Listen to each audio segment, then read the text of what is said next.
มันไอ้นี้มีแค่เพียงตัว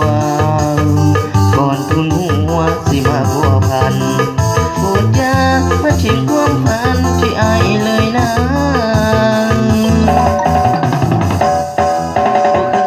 ให้ใจกับไผทั้งว่าใจก็มีแต่เจ้าผู้แส่ผู้สาวบ่เคยซื้อว่าสาวแต่ต้องยอมรับความเป็นจริงเธอผู้หญิงที่ไอ้นั้นเห็นค่าให้คนใหม่ที่เขาเข้ามาดูแลให้ดี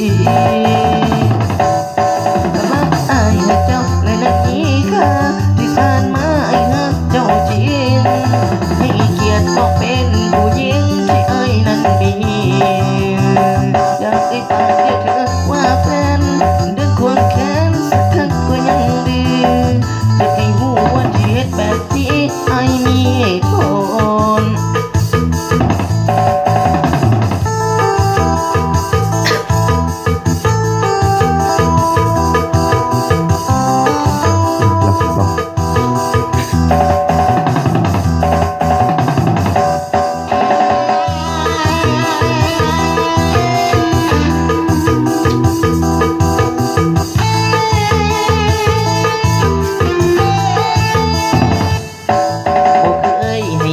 กับไผ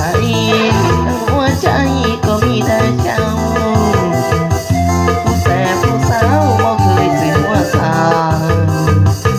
แต่ต้องยอมรับความเป็นจริงเจอผู้หญิงที่ไอ้น่ะเห็นค่าให้คนใหม่ที่เขาเข้ามาดูแลให้ดีสำหรับไอ้เจ้าและนักมีค่าที่ผ่านมาที่หักเจ้าจริงให้เกียรติเราเป็นผู้หญิงที่ไอ้นั้นมีจะให้ปากเรียกเธอว่าแฟนเดินควงแขนสักครั้งก็ยังดีอยากให้หูว่าที่เหตุแบบนี้ไอ้มีเหตุผลแค่บอกให้น้องเข้าใจไอ้บอกเคยคบใครหลายคน